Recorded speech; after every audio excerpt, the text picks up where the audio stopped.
If there's one figure who quietly bridges the gap between Christianity and Islam, it is Jesus. Most people in the West have no idea that Jesus, whom Muslims call Isa, is one of the most honored and beloved prophets in the entire Islamic tradition. He is mentioned by name in the Quran more times than Muhammad himself. An entire chapter is named after his mother. Muslims believe in his miraculous birth, his miracles, his message, and his return before the end of times. Today, we're going to walk through exactly what the Quran and authentic Hadith say about Jesus, with direct references, so you can see for yourself just how central he is to Islamic faith. Let's start with his birth, because this is where the story becomes immediately striking for anyone familiar with the Christian tradition. The Quran describes the birth of Jesus as a miraculous event brought about directly by the will and power of God, without a human father. In Surah Maryam, chapter 19, the Quran tells the story of Mary receiving an angel who announces to her that she will bear a son, despite the fact that, as she says herself in the text, no man has touched her. The angel responds that this is easy for God simply says to a thing, be, and it is.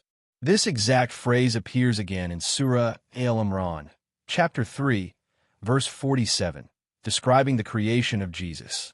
In fact, the Quran draws a direct comparison between the creation of Jesus and the creation of Adam, stating in Surah Al-Imran, verse 59, that in the sight of God, the example of Jesus is like that of Adam, whom God created from dust, and then simply said to him, be, and he was.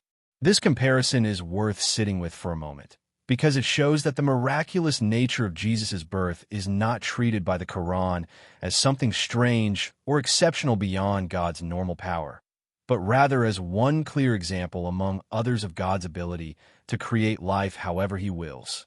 Mary herself, called Maryam in Arabic, holds an extraordinary place in Islamic tradition. She is the only woman mentioned by name in the entire Quran, and chapter 19 is named directly after her. In Surah Al-Imran, verse 42, the angels tell Mary that God has chosen her and purified her and chosen her above all the women of creation. This is an extraordinarily high honor within the text, and it reflects the deep reverence Muslims are taught to hold for her. Many Islamic scholars throughout history have described Mary as one of the 4 greatest women to have ever lived, alongside figures like Khadijah, the wife of the Prophet Muhammad. When Muslims speak of Mary, they do not speak of her the way one might speak of a minor historical figure. They speak of her with the same tone of deep respect reserved for the mothers and companions closest to the Prophet himself. Now let's turn to who Jesus is understood to be within this framework. The Quran gives Jesus several distinct titles that are not given to any other prophet in quite the same combination. He is referred to as Al-Masih, the Messiah, a term used repeatedly throughout the Quran, including in Surah Al-Imran, verse 45. He is also called Kalimatullah, meaning a word from God, and Ruhin Minhu, meaning a spirit from him. Both descriptions found in Surah Nisa, chapter 4, verse 171. This verse is particularly significant because it directly addresses Christians, urging them not to exceed the proper bounds in their religion, and clarifying that Jesus was a messenger of God and his word, which he conveyed to Mary, and a spirit created by command from him, while also firmly stating that God is only one God, far exalted above having a son. This verse captures the central theological position of Islam regarding Jesus with remarkable precision. He is honored, elevated, and given titles found nowhere else in the Quran for any other human being, and at the very same time, the text insists firmly that he remains a created being and a messenger, not divine himself. The Quran also describes miracles performed by Jesus, and here again, the detail is worth noting closely.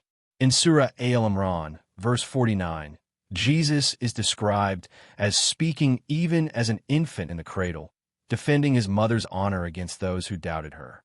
As an adult, according to the same passage, Jesus healed the blind and the leper, and raised the dead, all explicitly stated in the text to occur by the permission of God, a phrase repeated deliberately throughout these verses to make clear that these miracles were not performed through any independent divine power belonging to Jesus himself, but were acts of God carried out through him as his messenger.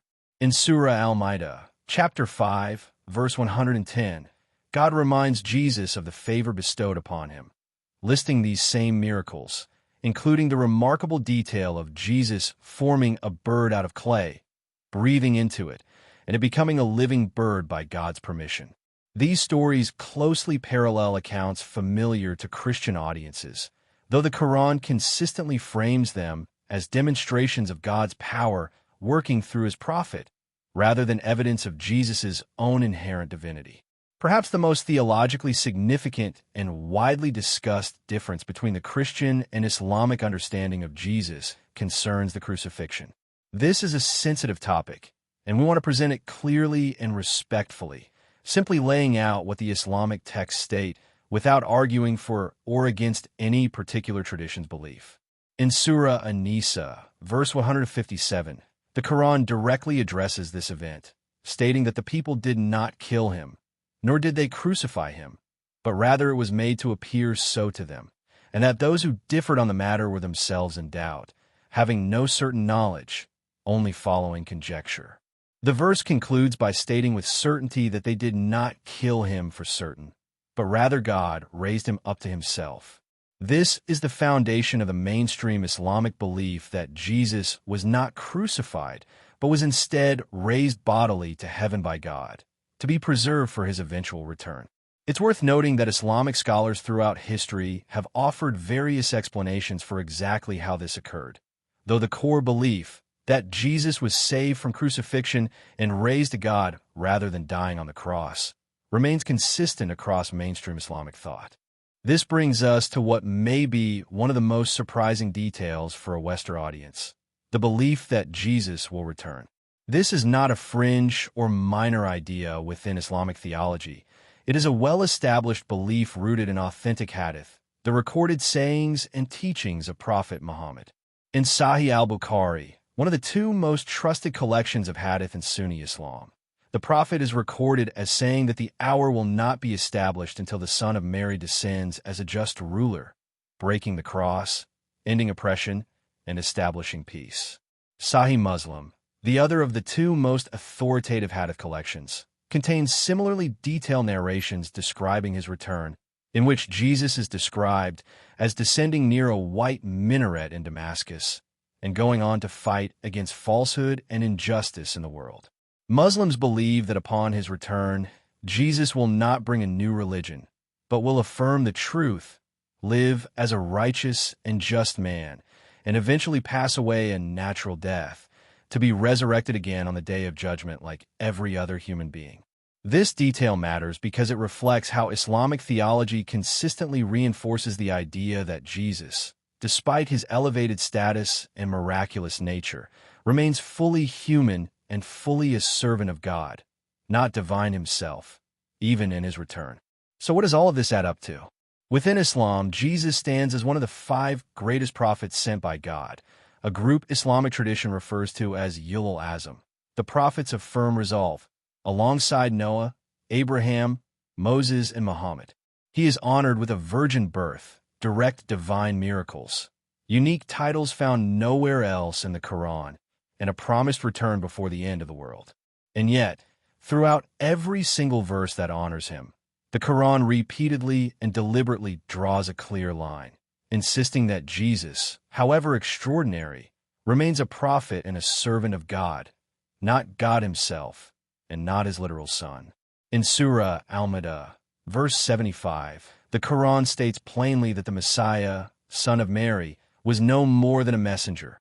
Other messengers had passed on before him, and that both he and his mother used to eat food, a detail included specifically to emphasize their shared humanity and mortality, distinct from any claim of divinity.